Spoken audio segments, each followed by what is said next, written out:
Whoa. Sorry for the technical difficulties, folks.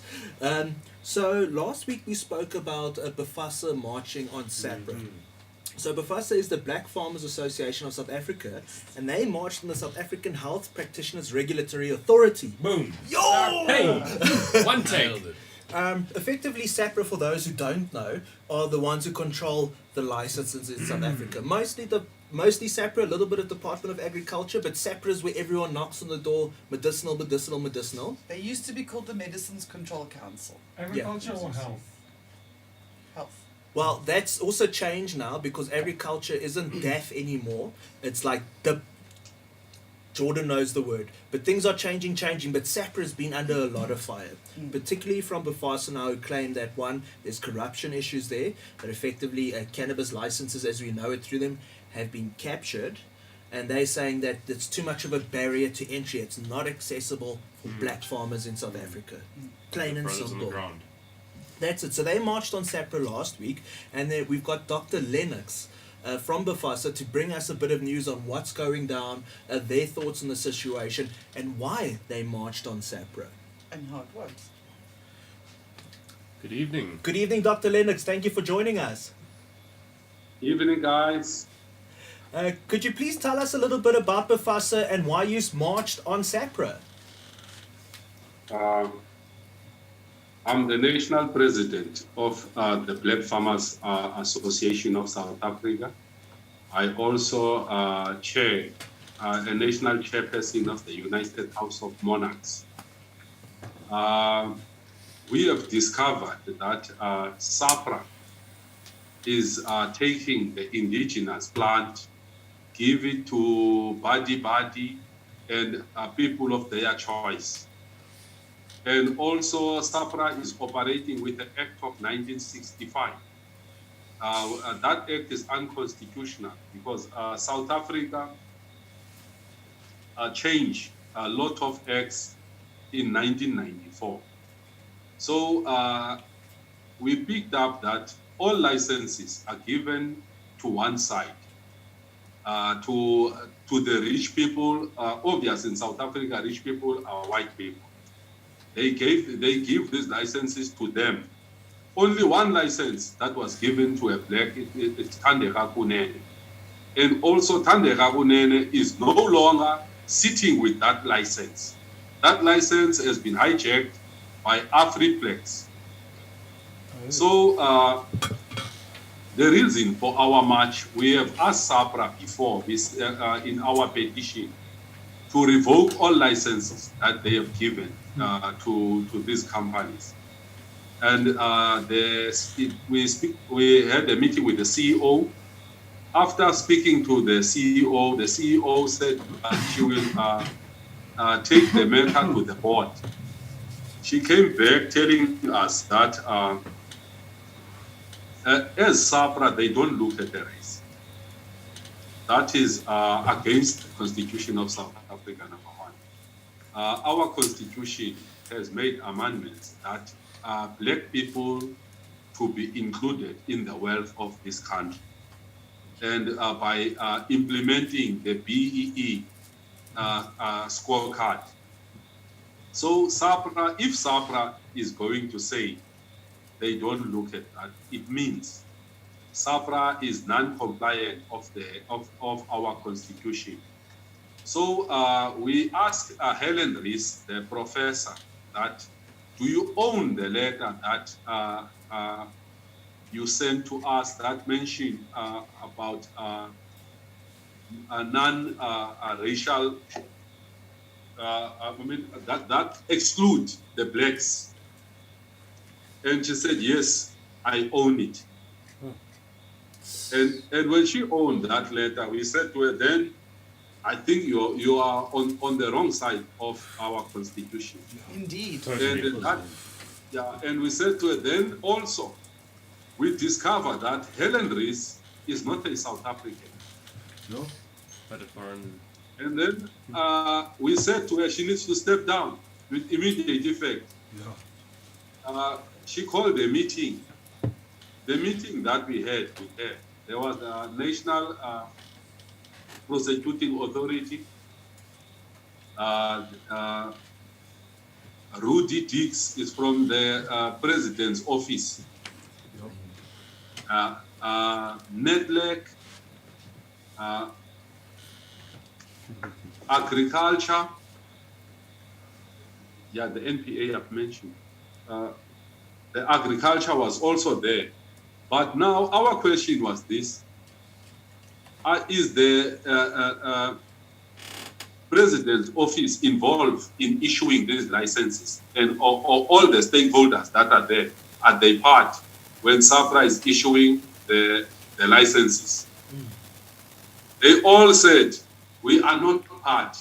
And then I asked them, what do you want in this meeting? Or what do you want to achieve? You know, that was another element of corruption. And after that, in that meeting, we said to her, we are going to ask her to give us the companies that she issued license to. She agreed, but up to date, we never received those companies. Only after what they did, they removed from their website all companies that they've issued license to. They also removed pending cases from the special investigating unit. They removed those cases of maladministration and fraud.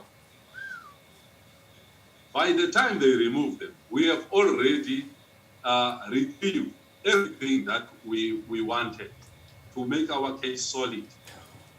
So when we discovered that they are not giving us the information as agreed, we were left with no choice to call for a march to have SAHPRA closed down and exposed for the fraud. Call them out, indeed. So on the 28th, the day before the march, she wanted a meeting with BFASA. She referred the matter to the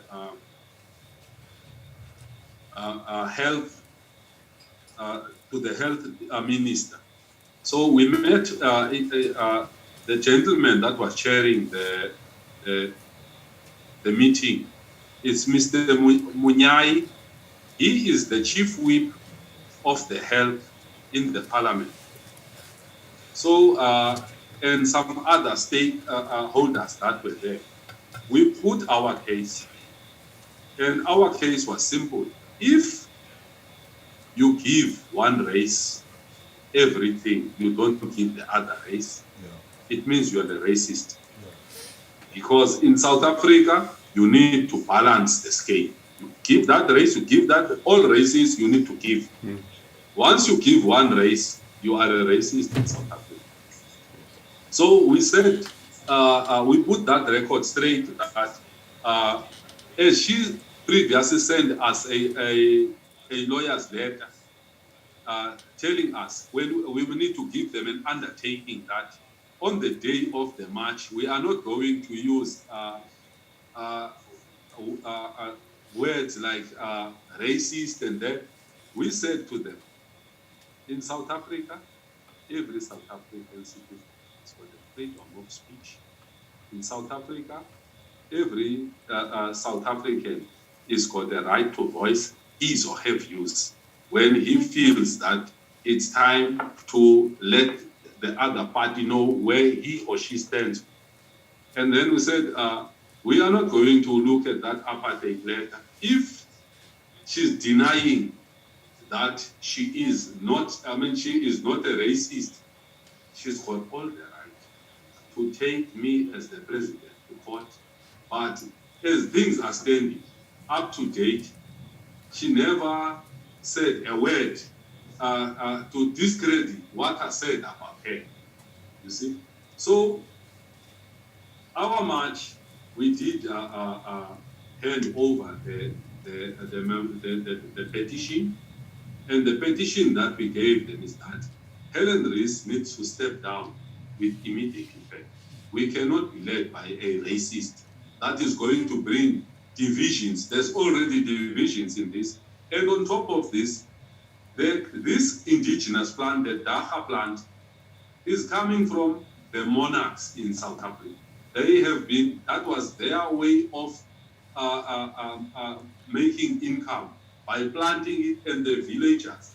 That is their source of income. She cannot come and take that source of income, exclude them, and then go and give it to the super rich. Yeah. So Yes. that is when we said, Yes.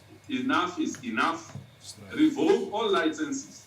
Afriplex, the Z+, all of them, those licenses must be revoked because they were issued under an apartheid law. Yeah. So due to that, they need to be revoked, and also money generated out of these licenses should go back and clear the records of those that were jailed for smoking and selling this cannabis. So we agreed that we are going to do that. In our march, we had all our affiliates, the Rastafarians, traditional healers, the monarchs, and some other stakeholders that were part of that march, have decided now on the 20th, on the 21st and the 22nd, we are going to have Imbizo, we are calling on all stakeholders to have a meeting. We are going to have a march to the parliament. We want, in that march, we will have more than 10,000 participants in that march. It's going to the parliament.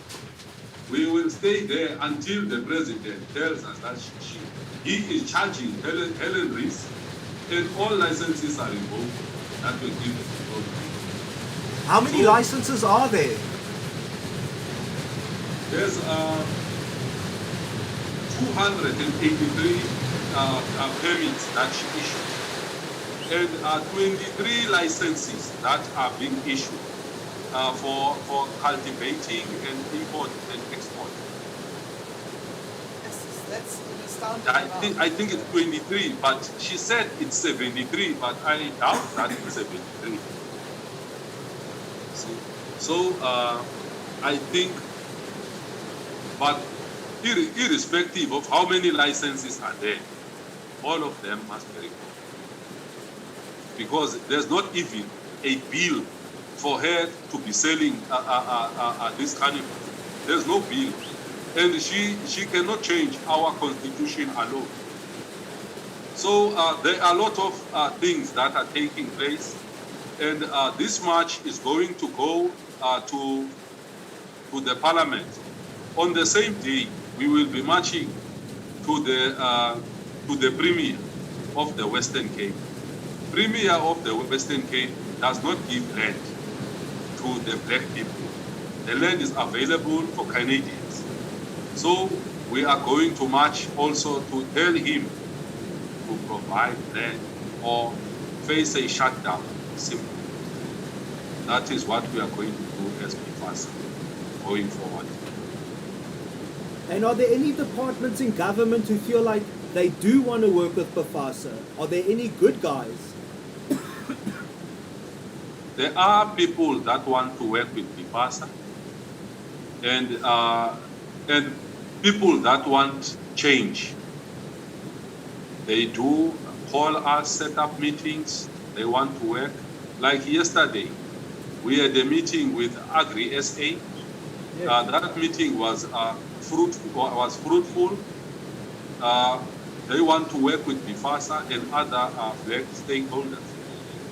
So there are people that want to work with BFASA. BFASA is open to business, but we are not going to be taken for a ride by fraudsters like Helen Rees. We will never allow that.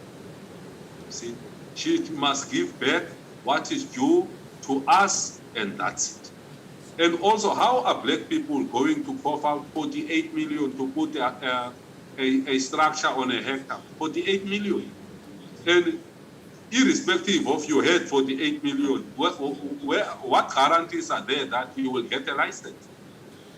You see, all that, it's a red tape that she's putting in to enrich those are super rich that she's friends with.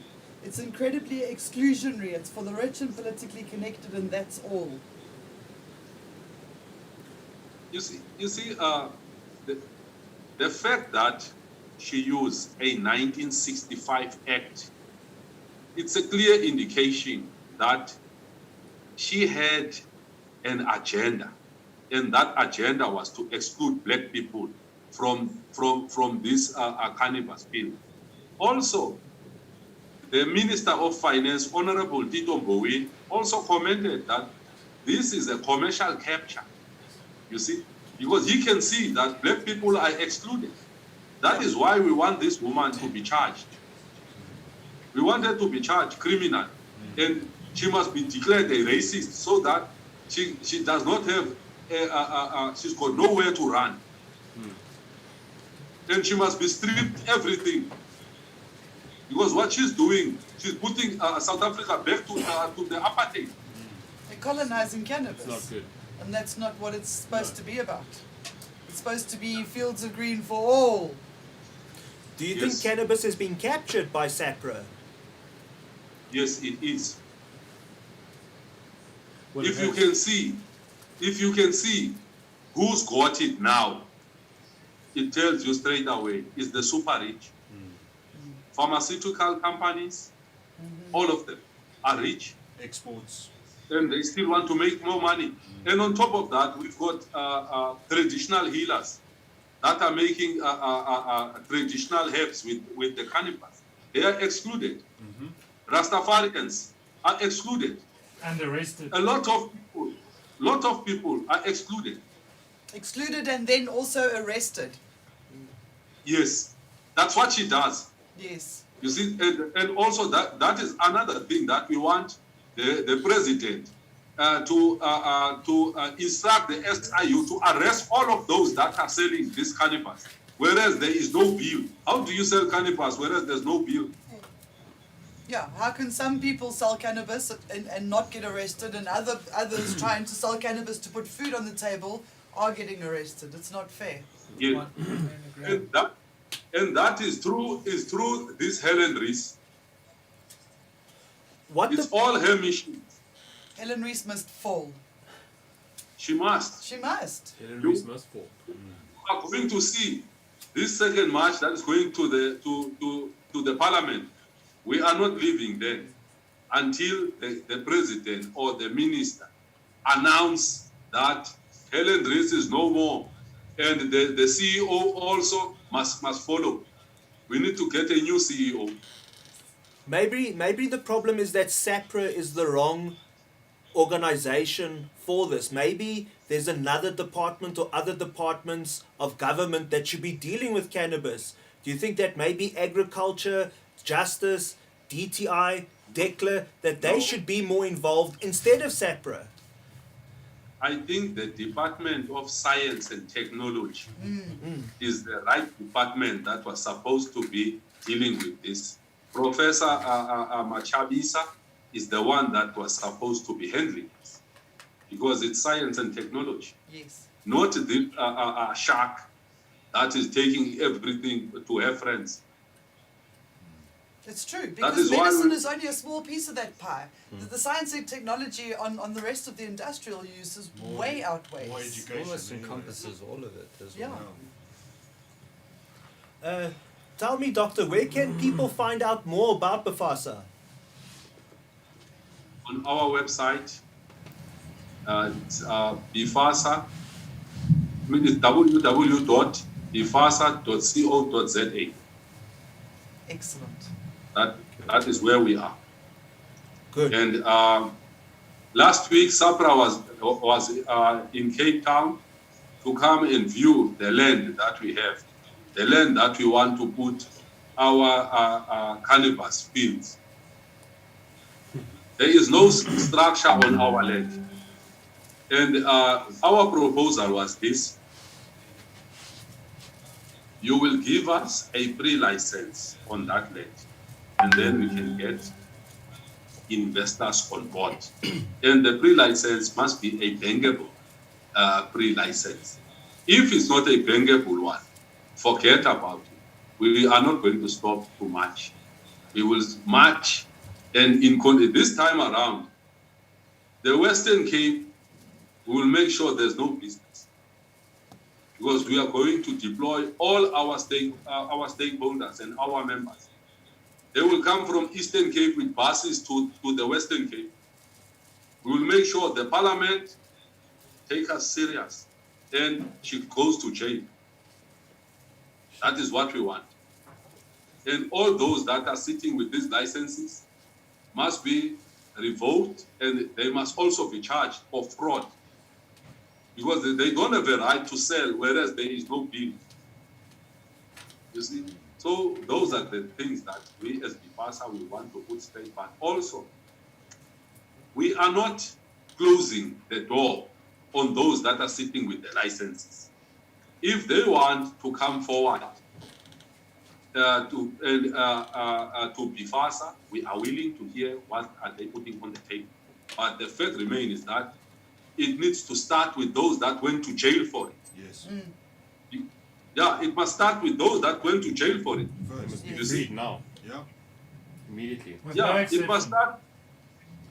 Yeah, it must start with those that went to jail for it, not for those that were putting them in jail to be the first to benefit. It does not work like that. Yeah. Because if you were smoking dacha in those days, you were a criminal. No one wants to associate him or herself with you. You see? It's So still the why same. now? Why now those that were calling us criminals to have licenses? How does that work? Yeah, no, it's all backwards at the moment. It's very backwards at the moment.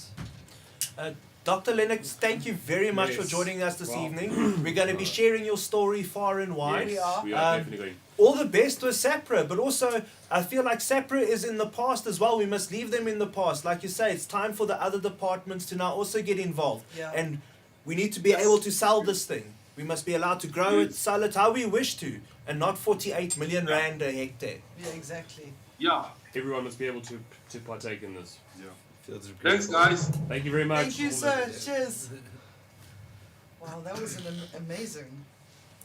I really, what he said at the end there was so poignant, and I can see Charles also, it's resonating here, is that, you know, he's saying that the very people, I'm not saying these oaks were there paying the prison system, whatever, Yeah. but what I'm saying is the people who had, not the most, but who were the least involved with cannabis, couldn't give a toss.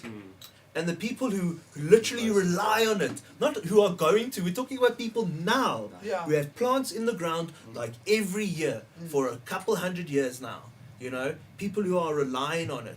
Why are they still going to jail just because they haven't got 48 million, 50 million, 5 million, whatever? It's like those who need to be able to make money selling weed are not allowed to, but those who don't need to make any extra money at 100%, all. that's exactly it. Yeah, or the ones exactly just it. being System handed is more and more and more. Yeah, it's Well, bullshit. they've got a very powerful leader. This Yeah. guy's got a very Yeah. strong voice, and I really resonate with what he says, and Yes. I support it. I don't believe that there should be any kind of separation. Just no one should be excluded from this, and the amount the barrier to entry that they've put on farmers and people that want to get involved, where they require you to have a facility before they even give you a pre-inspection, Make it super is the science. most ridiculous thing Yeah. for our country, which is Africa. They make it We're in super Africa. science. We need to include the farms, we need to include the minority in terms of where you live, not in the most expensive places and not with all the goodies and gadgets. The guy that has the farm out in the middle of nowhere, Yeah. that's able to grow a crop, The bring it back to a mountainside, depot and make some 100%. money from it. So, So whatever level. Whatever level, Exactly. because there is Whatever